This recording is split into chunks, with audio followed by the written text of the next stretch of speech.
Well, how many people do you know can say they finally saw a film called The Blackening in a cinema where much of the town is not, there aren't very many black or African Caribbean people around. It's mostly white, one black person, and then someone who's ethnically mixed like me. So, but the funny thing about the movie is that I'm sort of torn between thinking if this movie is actually just as good, if not better, than Get Out.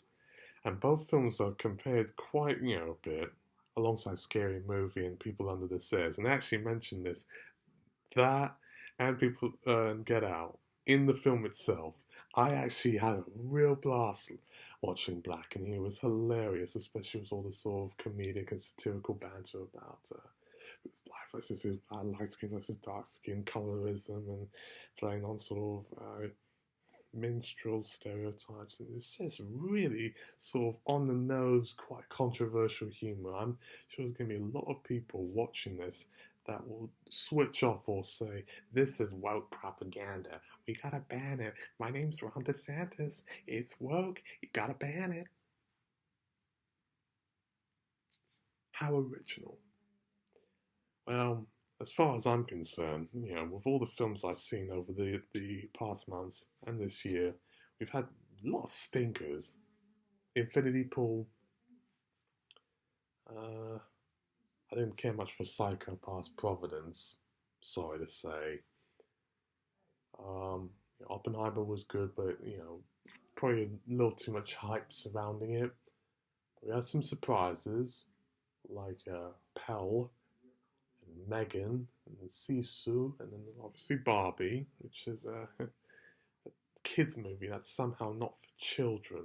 Not like in a South Park sort of way, but you get what I mean. It's more like Grease or Mamma Mia in terms of its appeal.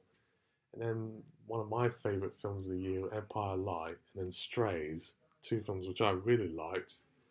And I knew I was because of what it is. One's an adult kids movie involving talking dogs, and then the other one was set in Margate in the 80s, and it makes me nostalgic for the seaside town because I actually, in England, live not too far away from Margate, but that's not really for you to know. And I'm just happy to say we've had some pretty interesting choices overall, and The Blackening is certainly within that camp. The film does lose a little bit itself. It gets a bit scattershot maybe toward the third act. But I think it's the banter and the satire that keeps the film going. Um, but I certainly had a good laugh at it. I don't know if other audiences outside of those circles will connect with the film quite as much. It might be a little less accessible than Get Out because a lot of the jokes in it are quite American specific. There's a lot of references to like living single and oh right, it's on a path.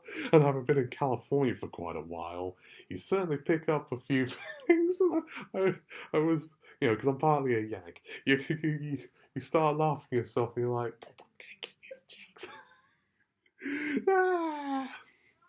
I think they filmed it even some in Brentwood or somewhere. I was like, I'm not in Essex, I'm like bordering on London, but like Brentwood, Los Angeles. I'm like, I knew someone or two who lived up there.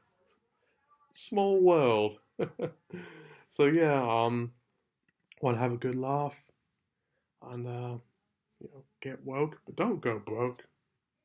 Blackening is the go-to. You'll certainly be laughing. You certainly might be grimacing at some of the, because it's quite politically incorrect. Even if it on the surface seems like it is PC, depending on what political spectrum you talk to. But I'm sort of torn between if actually this is better than Get Out.